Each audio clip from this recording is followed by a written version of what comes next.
Today the topic is lung collapse or atelectasis. It is partial or complete loss of lung volume that occur. Complete loss of lung volume. It is referred to as collapse or atelectasis. There are some common causes of atelectasis that involve hypoventilation, airway obstruction, compression, adhesion. So it's the normal lung and it's the collapsed lung. The normal lung and the collapsed lung. What are the mechanisms by which the lung is collapsed? There are four main mechanisms: the relaxation or passive collapse, cicatrization collapse, adhesive collapse, and resorption collapse. Mechanism of collapse involve passive collapse or extrapulmonary collapse. This is the mechanism by which lung tends to retract towards the hilum when air or increased fluid collect in the pleural space.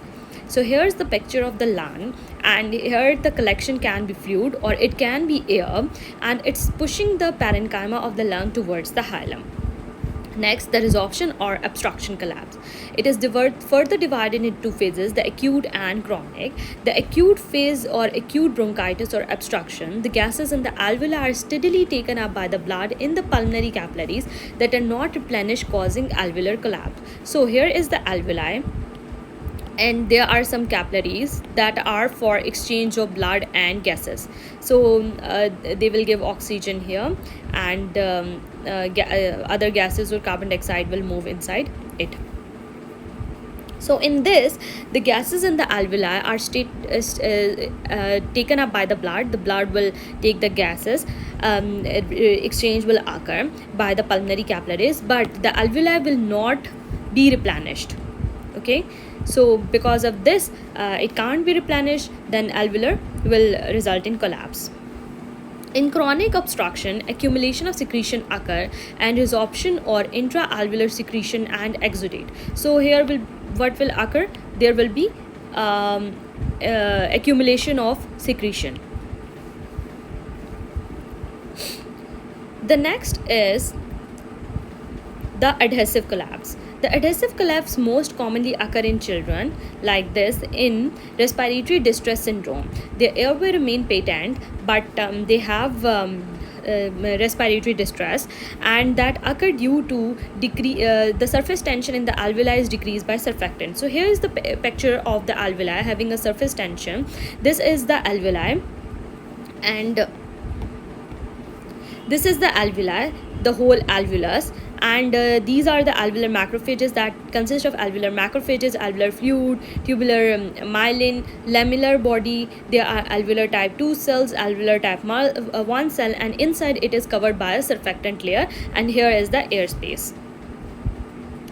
So respiratory distress syndrome, the collapse of the alveoli occur although the central airway remain patent.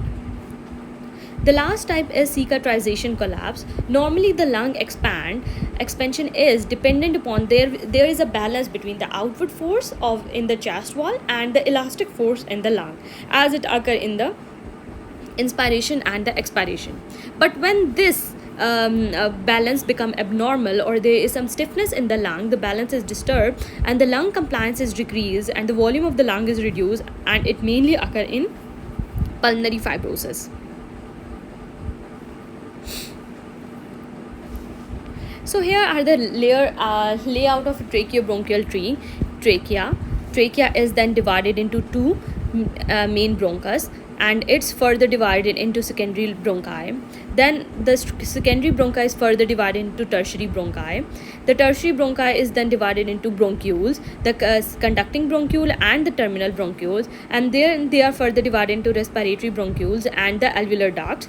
And the alveolar ducts consist of alveolar sac. The whole alveolar sacs are known as alveolar. The first is the conducting part, and the other is the exchange part, where capillaries are present and exchange of gases occur.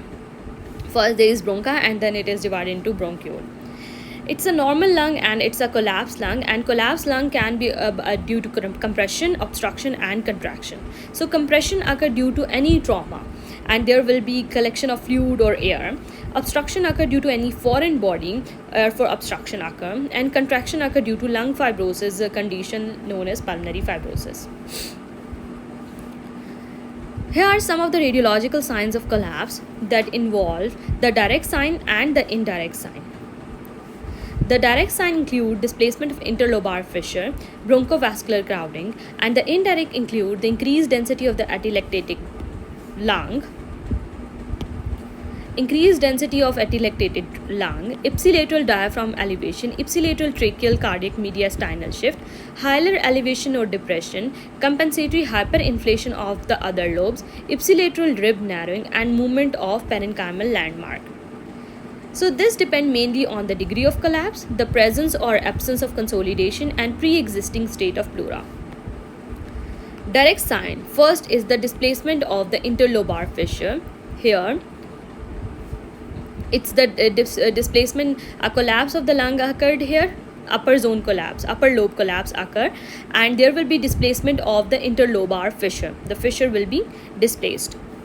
Second, in loss of aeration. Loss of aeration occur, increased density of the collapsed area of the lung may become apparent until collapse is complete. So complete increased density, it's white in color, it will be white until there will be a complete collapse. If the collapse is adjacent to mediastinum or diaphragm, obstruction of the adjacent structure may indicate loss of aeration. So if the collapse is near to mediastinum or diaphragm, if collapse occur here, then it will result in loss of aeration. Last is the vascular bronchial vascular marking. If the lobe is partially collapsed, crowding of the vessel will occur, and bronchi will appear crowded. So if here like this, the crowding of vessels will occur. The indirect signs, they mainly occur. The indirect signs occur due to compensatory changes occur due to volume loss. So indirect signs occur due to elevation of hemidiaphragm. There will be elevation of the hemidiaphragm will be elevated, partially if there will be lower lobe collapse like this. Mediastinal displacement, mediastinum will displaced like this. Tracheal shift, mediastinal shift.